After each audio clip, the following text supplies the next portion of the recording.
Hey, this is Sporty King coming to you with my third in the series of Bed Talks, motivated by the Bed Talk Challenge by my good speaker friend, Dave Rendall. And I appreciate that he's chosen to do this. Look, I've decided to do my Bed Talks on Tuesdays and Thursdays, partially because one of my favorite acronyms is not TGIF, but TGIT.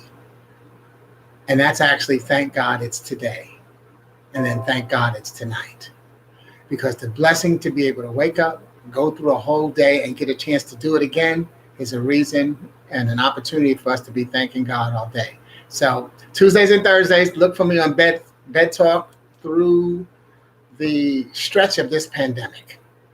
And as it turns out, my Bed Talk topic today is BED, and I'll always give you one of my new acronyms that I'll create for these talks is BED, Bible every day.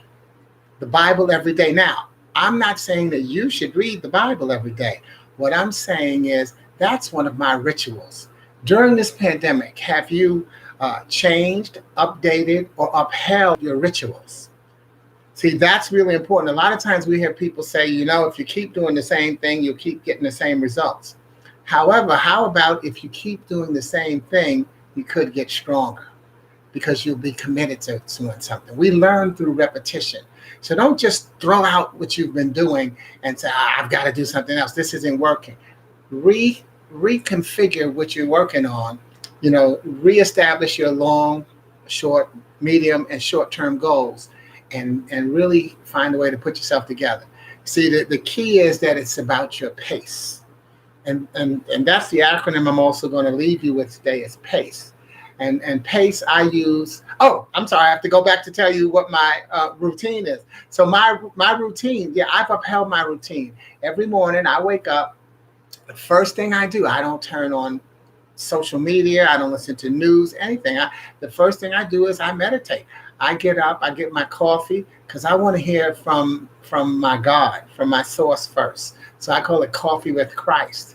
The first thing I do is I read my Bible every day, and then I'll read something positive. And I do that before I get into the world's pace because it's coming. But I just want to get settled before I start my day. So that's my ritual. And that's what I suggest you do is, if you've got a great ritual, uphold your ritual right now. This is no time to panic. And okay, so let's close out with PACE. And I'm giving you the acronyms. I have a book called Affirmations, where I take acronyms that are affirmations that you can enjoy living these things. So PACE is pleased about chaos. I'm sorry, pleased about choices and empowerment. That's what PACE is all about. Pleased about choices and empowerment. Are you pleased about the choices you're making? Are you empowering yourself to make another choice? And that leads to PACE, P-A-C-E, placing actions carefully and effectively. If you're enjoying your choices and you're empowering yourself, you're placing your actions carefully and effectively. It's just like the goal setting I mentioned earlier. And finally, P-A-C-E, patiently allowing and cultivating empathy. Patiently allowing and cultivating empathy. I'll put all the definitions in the description. But pace yourself and be patient. Allow yourself to cultivate empathy. In other words, empathy is I would never say to someone, I've been in your shoes, I know what you're going through. I don't, but I've sat in your row because I know that we're all going through something. And in this case, we're all going through something together differently. So thank you, and I'll see you on my next Bed Talk. But for today, BED, the Bible every day. What's your routine? And keep your routine going, and be sure to pace yourself. It's going to be okay. Ciao.